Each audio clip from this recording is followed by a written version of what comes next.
Hi everyone, it's Chenzo from Reality Art Pod. I'm here to talk about Survivor Season 45, Episode 12, titled The Ex-Girlfriend at the Wedding. Previously on Survivor, Julie pilfered Austin's idol, playing it on herself and nullifying a unanimous vote against her, sending Sangria Queen Emily to the jury. Before I dive in, as always, I put a link in the description to the playlist where you can watch the rest of my recaps from this season. Also, at the end of last week's episode, I said if I get to 500 subscribers before January, I'll go back to Survivor Borneo and somehow recap and review that. The good news is, I actually think we might hit that goal, so if you're down for it, subscribe to my channel. Let's do it. I'm excited to go back in time. So let's dive into it. They get back to camp as the final 6 after Emily's voted out. They're all silent until Julie says, "So this is awkward."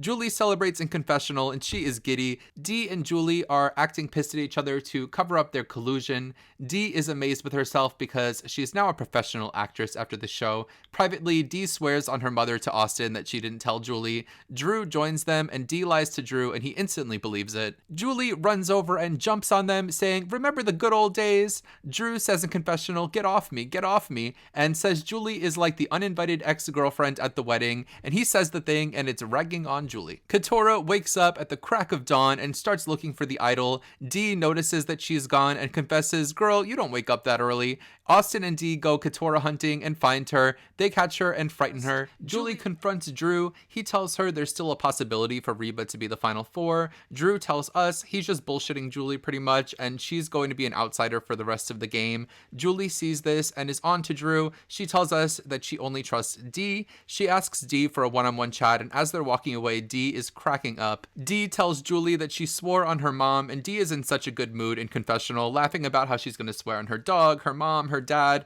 and they're going to be alive and happy when she wins. They scheme against Drew. Julie tells us, "I'll tell you what happened to Reba Strong. Drew happened." They get to their reward challenge, which is pretty straightforward. They need to race in from the ocean, then walk balancing on a barrel to a slide puzzle. The winner of the slide puzzle gets a picnic on a sand spit in the middle of the ocean, and they'll be helicoptering there. I believe that the rubric separating a great Survivor award and a legendary one is, are you getting in a helicopter? The challenge starts, they jump into the water, and Katurah has no problem. She wants that helicopter ride. They get to the barrel race, and Sierra Dawn Thomas would have bodied this and not even touched the ropes. Austin is the best at this, and Julie's having fun. She shouts to Jeff, "This is awesome." The challenge is equalized when they're all on the puzzle, but Austin ends up winning the challenge, and Jeff is impressed by Austin. The employer is taking notice of the employee's hard work. Austin naturally picks Dee to join him on the reward, and he picks Katurah to join them, who's pleasantly surprised. Jeff asks them, "Have you ever been to a sand spit?" Jeff, "WTF." After the winners leave, Drew sighs big, and Drew vents, saying he's never picked for rewards. Jeff does a casting commercial, and he asks us, "Are you feeling like something's missing in your life? Need a little hip in your hop? Apply to be on Survivor." So that's something. Back at camp, Drew is the babysitter. Julie and Jake walk off, and Julie asks, "Why are we being babysat?" Jake says, "I'm a fun babysitter, Julie." And they tell Drew they're looking for peppers, and Jake says, "We were looking for peppers everywhere, under rocks, in the leaves." The winners fly by as the losers watch on from the beach. Katurah is third wheel on Austin and Dee's date. She notices that they're holding hands and encourages them to stay distracted while she's focused on that million.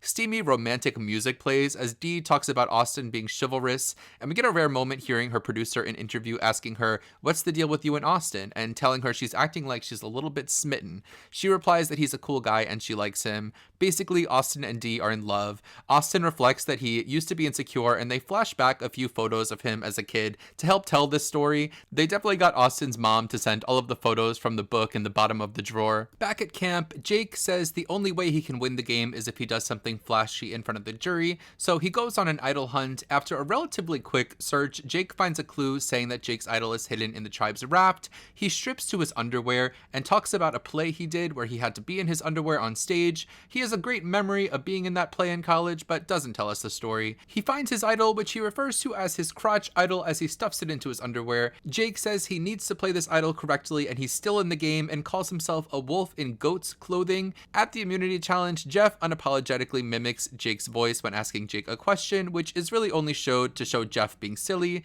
The challenge is the Tina Wesson honorary balance the beam with your foot endurance competition. They're holding a ball up, and if their ball falls, they're out. Jeff calls this a brand new challenge, I guess because it has a ball on it that can roll around a little and not a vase, but really this isn't a new challenge. Come on now, Jeff. Julie is surprisingly out first, followed by Jake. Katurah is out next, and the ball rolls all the way into the ocean. At what point does this become littering? Drew starts wobbling all over the place as Jeff shouts out, Drew with a nice save, and another, and another, and another. Jeff, let's let the person settle down before counting it as a repeated save. Drew eventually does settle down and then drop, and it comes down between the lovers Dee and Austin, who are smack talking each other. Jeff tells them that the dream team that tested this did it for 21 minutes. Jake says, damn, so I guess I'm not going on the dream team. Dee is not moving at all, and Jeff says she's like a statue. Austin eventually drops, and Dee wins immunity. Drew tells us that he has one plan, and that's to finish what he started and get Julie out. Back at camp, Dee is excited to be in the final 5, and she feels good being a woman defeating these men. Jake is not down for the plan to vote out Julie. He needs to make a move, so he meets with Julie to ask her if she's down to blindside Drew with Katurah's help, because if anyone sits next to Drew at Final Tribal, it's over. Julie is excited because Dee also wants to vote for Drew, but she can't tell Jake about Dee yet. Julie is a good actress. Jake tells Katurah, and Katurah thinks they can get Dee too. Jake doesn't want Katurah to tell Dee. He wants to force it to go to Rox and pressure Dee or Austin to change their votes. Katurah instantly runs to Dee and tells her, and they laugh and jump and skip and hug about the prospect of that happening. Professional actress Dee meets with Drew to make Drew feel comfortable. Drew confesses that he's cruising into a clean final 5. He's super confident. He's also confident that if he's in danger, Austin will save him with his amulet idol. Austin, who also is allegedly not in on the plan, regales about how he and Drew have run the game since the beginning.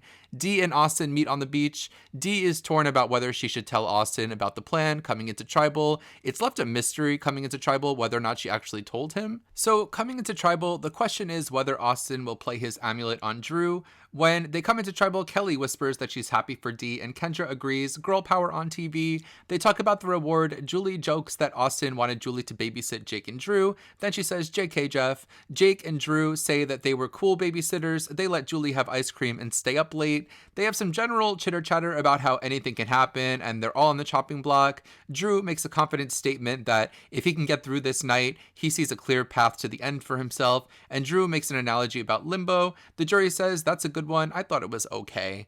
They all vote, and we see that Drew and Julie vote for each other. Jeff asks if anyone wants to play an advantage or an idol, and Austin plays his amulet on himself. A lot of people are relieved. Katurah smirks at Dee. Jeff reads the votes, and it's Julie, Julie, Drew, Drew, Drew, and the 14th person voted out with 4 votes is Drew.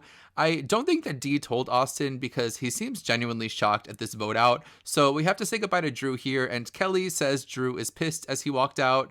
I feel like Drew truly was the smartest player on this cast, and he really did have the game in a chokehold for the lion's share of it, having an entire collection of advantages between he and Austin that really made them untouchable up to this point, where they only had one advantage left that Austin seemed like he wasn't going to play for anyone other than himself, leaving Drew wide open and vulnerable here. Drew says about himself, it's a classic story of a young guy with a lot of brains and too much confidence, and he hopes he gets another shot. I do think he was overly confident, which didn't really make good TV a lot of the time, and I overall think he was a little too serious all the time for my liking. I like my reality TV players to be a little bit more silly. In regards to him getting another chance, I think this was bad timing for him because we're coming into what I think will soon be a new era second chance season, and I think the spot for the young male brainy figure will go to Carson, and then season 50 will probably be a big name season, so by the time Drew is eligible to be on a season again, I think that he'll be a distant memory, but I wouldn't mind seeing him again, though I think he would be an early boot on his next season.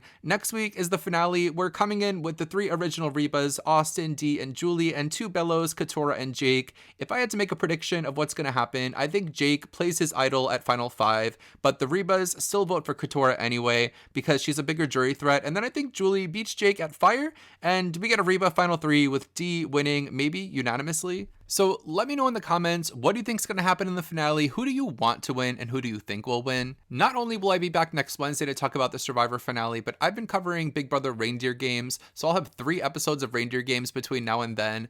If you're in the mood for some silly, festive fun, check out my videos about it and also watch that show. It's on P+, and it's actually pretty good even if you've never watched Big Brother before. Until next time, have a nice weekend. Bye!